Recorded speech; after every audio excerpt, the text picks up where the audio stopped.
ഇപ്പൊ ശ്രീജിത്ത് ഡിബിൻ എങ്ങനെ ഉണ്ടായിരുന്നു സെറ്റിലൊക്കെ? ഇപ്പൊ ഫ്രണ്ടാണ് നിങ്ങള്, ആ ഒരു ഡയറക്ടർ അല്ലെങ്കിൽ ഒരു കോർഡിനേറ്റർ എന്ന പൊസിഷനിലേക്ക് വരുമ്പോ ആളെങ്ങനെയായിരുന്നു? കലിപ്പനായിരുന്നോ? കലിപ്പൊന്നല്ല, ആളുടെ കൂടെ വർക്ക് ചെയ്യുമ്പോ അത്രയും കിട്ടുന്ന ഫ്രീ വേറെ എവിടെ ചെയ്താലും എനിക്ക് കിട്ടിയിട്ടില്ല. ഭയങ്കര ഫ്രീ ആയിട്ട് നമുക്ക് അവിടെ വർക്ക് ചെയ്യാൻ പറ്റും. എല്ലാ ആർട്ടിസ്റ്റുകാരോടും ചേട്ടൻ അങ്ങനെ തന്നെയാണ് പെരുമാറുന്നത്. അതുകൊണ്ട് നമുക്ക് അവിടെ ടെൻഷനും കാര്യങ്ങളൊന്നും വരുമൊന്നുമില്ല. അവിടെ വർക്ക് ചെയ്യുമ്പോൾ ഫ്രീ ആയിട്ട് തന്നെ ഇരിക്കാം. ഇപ്പൊ എനിക്ക് രണ്ടുപേരോടും കൂടിയാണ് എടുത്ത് ചോദിക്കേണ്ടത്. ഇപ്പൊ ശ്രീജിത്ത് ഇപ്പൊ അപ്കമിങ് ആയിട്ട് ഒരു ആക്ടറാണ്. ഇപ്പൊ 2-3 മൂവിയിൽ അഭിനയിച്ചു തീർന്നു. ഇനി ഭയങ്കര ഒരു ആക്ടർ എന്ന നിലയിൽ ഷോർട്ട് ഫിലിംസ്, 2 ഷോർട്ട് ഫിലിംസും പിന്നെ ഈ മൂവി ഷോർട്ട്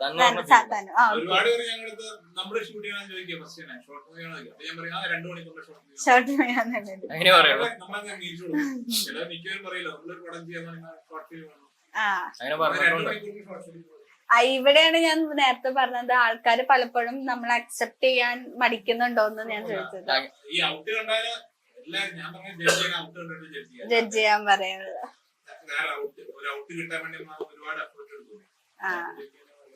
അപ്പൊ ഇനി ശ്രീജിത്തിന് ഇപ്പൊ ഇനിയിപ്പോ മൂവിയിലോട്ട് എന്തായാലും പറഞ്ഞാലും നമ്മുടെ മലയാളം ഇൻഡസ്ട്രിയിലോട്ട് കടക്കാൻ പോവാണ്. ഏറ്റവും വലിയ ആഗ്രഹം എന്താണ് ഒരു മൂവി ഇൻഡസ്ട്രിയിൽ വന്ന ശേഷം? ഇൻഡസ്ട്രിയിൽ വന്ന ഏറ്റവും വലിയ ആഗ്രഹം എന്ന് വെച്ച് കഴിഞ്ഞാൽ നമുക്ക് പല രീതിയിലും അഭിനയിക്കാൻ ആഗ്രഹം ഉണ്ടാവില്ല. അങ്ങനെ എന്തെങ്കിലും സ്പെസിഫിക് ആയിട്ടുണ്ടോ?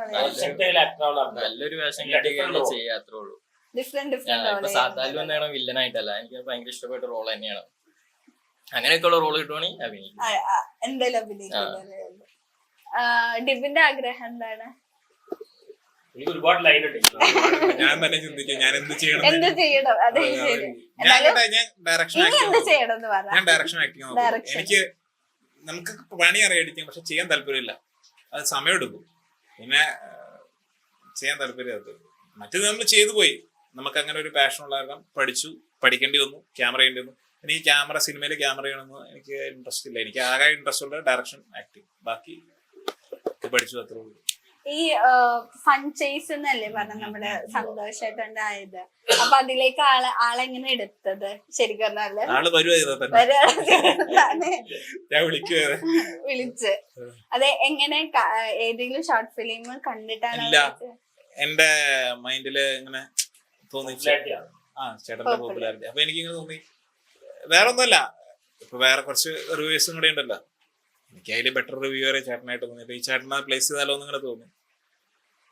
പലപ്പോഴും ഇപ്പൊ പോപ്പുലാരിറ്റിയുടെ കാര്യം പറഞ്ഞോണ്ട് ചോദിക്കണം. പലപ്പോഴും ഇപ്പൊ നമ്മൾ കാസ്റ്റ് ചെയ്യുമ്പോൾ, ഇപ്പൊ പല രീതിയിലും കാസ്റ്റ് ചെയ്യുമ്പോൾ ആളെ ആപ്റ്റ് ആണോ എന്നുള്ളതിനേക്കാളും പൊതുവെ പോപ്പുലാരിറ്റി നോക്കുന്നുണ്ട് ഇപ്പത്തെ ഡയറക്ടർ. അങ്ങനെ തോന്നിയിട്ടുണ്ടോ?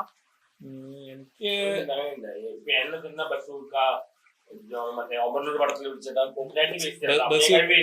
ബസൂക്കയില് ചേട്ടൻ എന്നോട് പറഞ്ഞിട്ടുണ്ടാവുന്നില്ല, ഇത് കിട്ടിയെന്ന് എന്നോട് പറഞ്ഞിട്ടുണ്ടാവും. എനിക്ക് ആ വർക്കില് ഓൾറെഡി അത് ഞാൻ സന്തോഷം ഓൾറെഡി ചില ഇതൊക്കെ കണ്ടിട്ടുണ്ട്, ഷോർട്ട് ഫിലിം കണ്ടിട്ടുണ്ട്. പിന്നെ ഞാൻ വേറെ ഒന്നുമല്ല, ഞാൻ ഈ സാത്താൻ പടഞ്ഞത് എനിക്കൊരു റിലാക്സ്മെന്റ് വേണം ശരി. അങ്ങനെ ഞാൻ പെട്ടെന്ന് ഒരു ദിവസം പ്ലാൻ ചെയ്തു. സന്തോഷം നമ്മൾ ആദ്യമായിട്ട് ഇവിടെ മാളിൽ വെച്ചാണ് കണ്ടത്. അപ്പൊ ഞാൻ ഇങ്ങനെ ചോദിച്ചു, ചേട്ടാ പെട്ടെന്ന് ചേട്ടൻ ഇങ്ങനെ പാസ് ചെയ്തു. ഞാൻ ഓൾറെഡി ഇങ്ങനെ ചുമ്മാ പ്ലാൻ കിട്ടു, പറഞ്ഞാൽ ചെയ്യാം എന്നൊരു പ്ലാനിങ് കിട്ടു. സന്തോഷനെ കണ്ടപ്പോൾ ചേട്ടാ ഇങ്ങനെ ഒരു സംഭവം ഉണ്ട്, പ്ലാൻ ചെയ്യാം. ഓക്കെ നമുക്ക് ചെയ്യാന്ന് പറഞ്ഞു, നമ്പർ ഒന്നും. അപ്പൊ ആ ചേട്ടൻ ചെയ്യാന്ന് പറഞ്ഞപ്പോ ഞാൻ അതിനെ വളച്ചൊടിച്ച് സെറ്റ് ചെയ്തു. ആള് കമ്മിറ്റ് ആവണമല്ലോ ആദ്യം, അല്ലാണ്ട് നമ്മളെല്ലാം പ്ലാൻ ചെയ്തിട്ട് അവസാനം ആളില്ലാന്ന് പറഞ്ഞു കഴിഞ്ഞാൽ വേസ്റ്റ് ആയി പോകും. അതിന് മുമ്പ് ഞാൻ ആളുടെ പെർമിഷൻ ചോദിച്ചു, ചേട്ടാ എനിക്ക് ചെയ്തു തരാം. ഞാൻ പെർമിഷൻ ചോദിച്ചിട്ട് ചെയ്തു. എല്ലാവരോടും അതെ, മൈൻഡിൽ കാണും, മൈൻഡിൽ കണ്ടിട്ട് ഞാൻ തോന്നും. ഞാൻ നമ്മൾ ആദ്യം പെർമിഷൻ ചോദിക്കും, എനിക്കത് ചെയ്തു തരാമെന്ന് പറഞ്ഞാൽ നമ്മൾ ഇച്ചിരി പൊലിപ്പിക്കും. അങ്ങനെ ചെയ്യും. അങ്ങനെയാണ് എപ്പോഴും ഒരു ക്യാരക്ടർ ഡെവലപ്പ് ചെയ്യാറ്. ചിലതൊക്കെ നമ്മളിങ്ങനെ കാണുന്ന ചിലവരുടെ മൈൻഡ്, ചില ആൾക്കാരെ കാണുമ്പോൾ നോക്കുമല്ലോ ഇയാൾ അങ്ങനെ ചെയ്താൽ ഭംഗിയായിരിക്കും, അങ്ങനെ തോന്നിയിട്ടുണ്ട്.